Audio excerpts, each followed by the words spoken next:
way we did business prior to opening doors was every post out there had a set of post goals.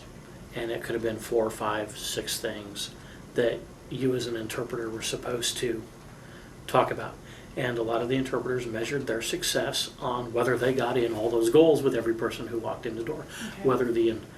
whether the guest was interested or not.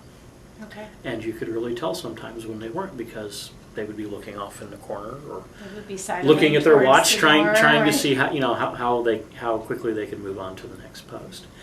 And one of the most important aspects of opening doors was changing from the attitude that we are the historians, we know what you need to know when you leave here, to an attitude of, you're our guest, you've come here for a specific purpose because you have specific interests.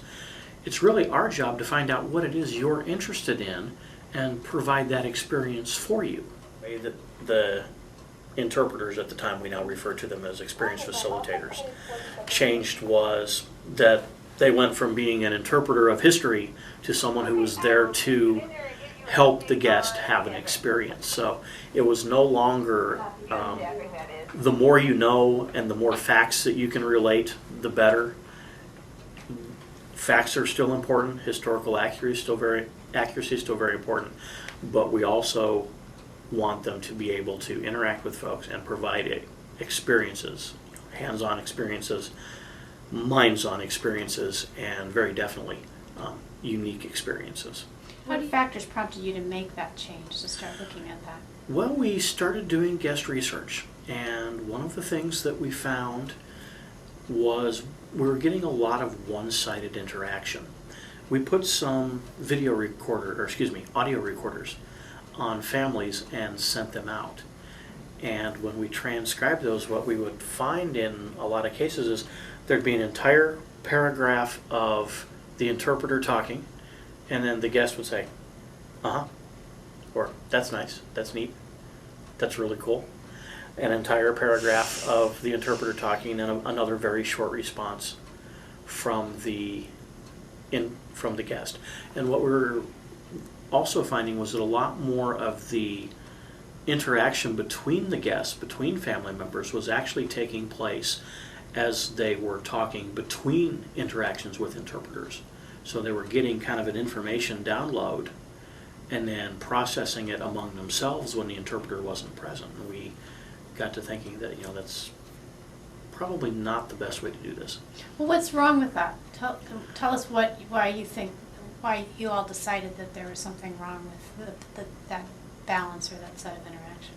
Well, one of the things we noticed was that not just at Conner Prairie, but across the nation, visitation numbers were going down at living history museums. And we also saw that the people who did have more interaction with the interpreters were seeming to have a better time, were staying longer, and seemed to be getting more out of the experience. Tell us about opening doors.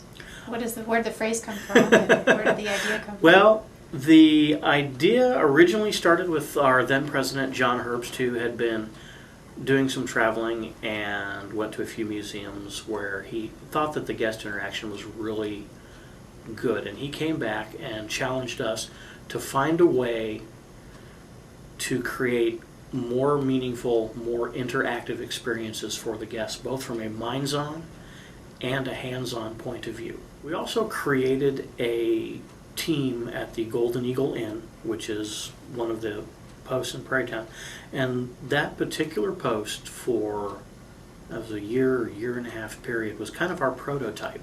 We tried all sorts of different interpretive techniques, hands-on techniques, minds-on techniques. We ran the prototyping team at the Golden Eagle for an entire season. So I would say a year, maybe a little bit more, before we actually implemented it across the grounds.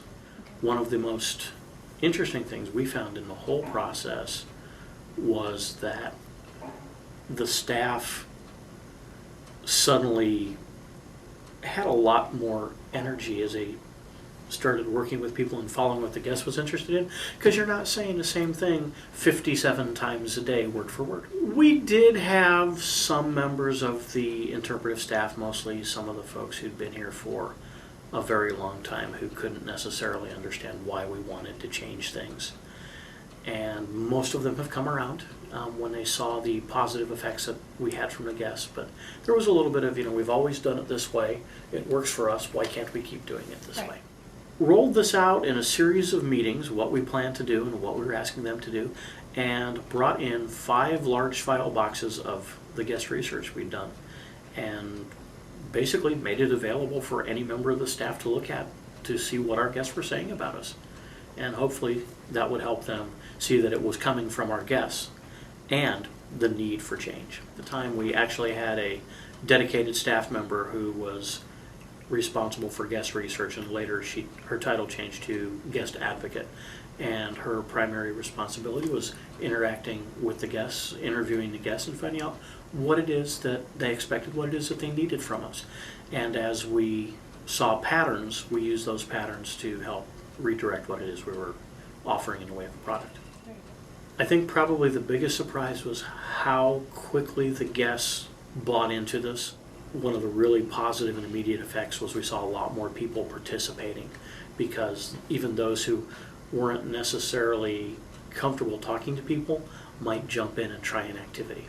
One of the things we did was created teams for each of the various posts on the grounds and tried to meet with those teams on a regular basis to discuss issues and programming specific to each particular site. And it was really with the advent of Opening Doors that we really started training our staff in customer service. Prior to that, everything that we did was more either historical, or you had to do like a safety update and a collections update. Conner Prairie measures successful change through a series of secret shopper reports, guest comment cards. We see what kind of interaction our staff is having. Our supervisors go out and do on-site assessments of the staff to see if they are interacting with the guests in an appropriate manner, engaging the guests. And of course, attendance numbers are also part of Sure. that as well. Sure.